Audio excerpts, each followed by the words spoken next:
Les gars, c'est encore moi pour les tutos de Noël. Aujourd'hui on va expérimenter un peu parce que je suis pas sûre de ce que je vais faire là. Vous allez voir si ça va marcher ou pas.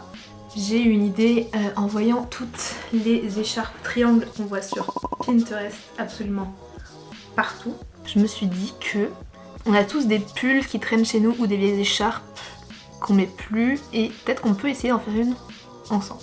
Et moi j'ai trouvé du coup cette écharpe qui a quand même une assez grosse maille. J'aime pas du tout ça mais j'aime bien la couleur du rouge.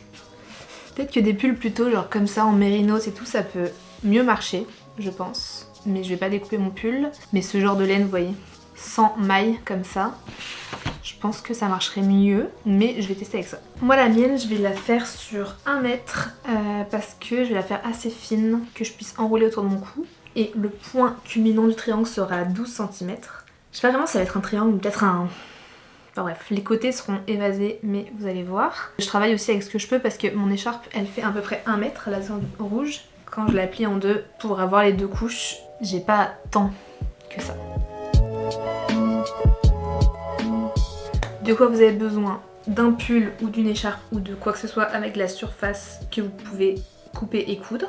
Une machine à coudre, toujours, et du fil de la couleur de votre tissu. Rien d'autre pour ce tuto.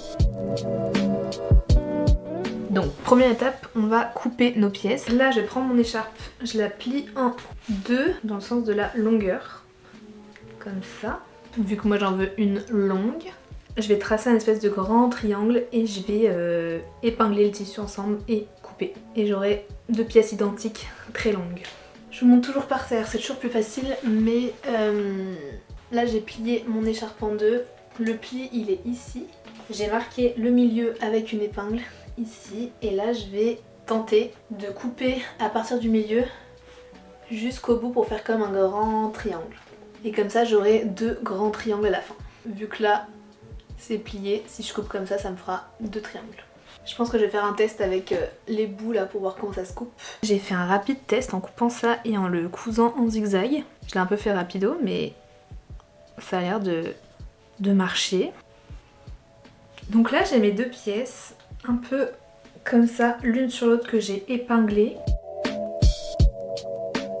Je vais pas trop les toucher parce que vu que c'est des mailles quand même assez larges, faut pas que ça se détricote. Mais maintenant ce qu'on va faire c'est qu'on va prendre les deux pièces et on va coudre tout autour mais en laissant un petit espace quand même pour pouvoir le retourner après. Là les gars, très important, on fait une couture zigzag, zigzag bien serrée pour pas que les mailles se barrent.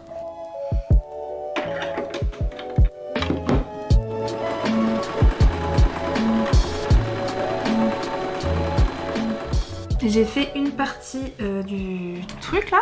En vrai, on dirait comme ça que c'est n'importe quoi, mais il y a quand même le point. Bon, je pense que ça peut marcher. Je pense que ce côté-là sera beaucoup plus simple. Je risque pas de le détricoter. Mais voilà, donc ça c'est la première partie. Je vais finir de faire le tour. Je vais vous montrer comment je fais, mais je pense que j'ai capté un peu. Je prends vraiment mes mains et je pousse des deux côtés de la maille pour l'aplatir. Et après je pousse pour coudre.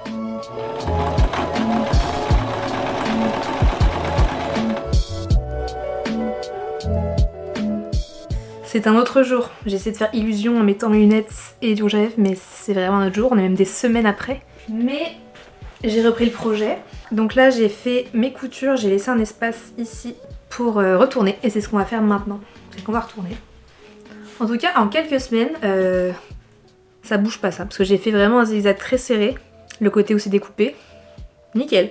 Et là, j'ai fait un zigzag moins serré parce que c'est le côté qui était déjà cousu. Donc il n'y a pas de risque que ça se détricote. Donc là, on retourne. C'est dur de choper le coin là, mais écoutez.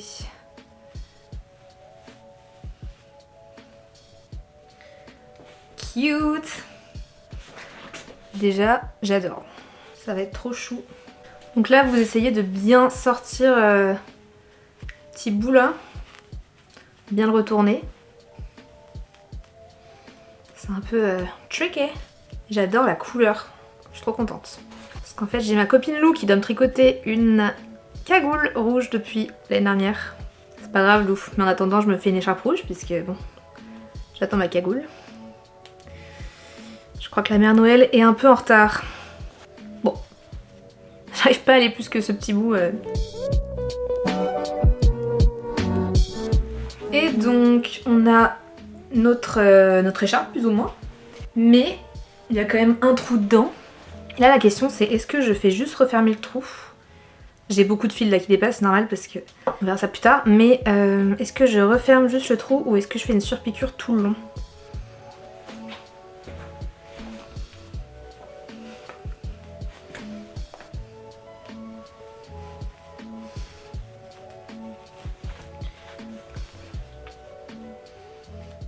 Dans ces moments de doute, je consulte Pinterest. Je regarde des inspi que j'avais enregistrés pour voir si c'est plutôt plat ou plutôt...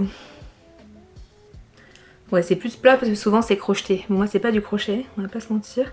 Donc je vais la fermer en... juste comme ça quoi. Et je vais faire la couture le tout long. Et je vais faire une couture zigzag pour quand même garder un peu le côté... Mais un zigzag quand même assez léger, pas comme ça là, plutôt comme ça. C'est clair comme explication ça? Et ben je vais vous retrouver après, on aura fini pour notre petit projet.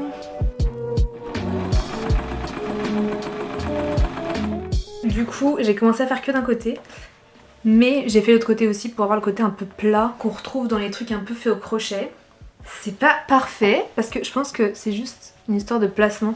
Ce côté est vraiment bien, si les deux côtés étaient aussi plats que celui-là ce serait parfait. Mais là je pense que j'ai un peu trop tiré sur l'écharpe en la cousant, du coup ça gondole un peu. Et la matière aide pas non plus, parce que c'est quand même épais. Mais... c'est mignon non? Je vais essayer avec ma veste. C'est la bibliothécaire dans les films des années 80 un peu... Mais là il n'y a pas l'outfit, Écoutez, faut essayer de... imaginer autre chose. Mais ça vous fait une écharpe sans tricot et sans crochet.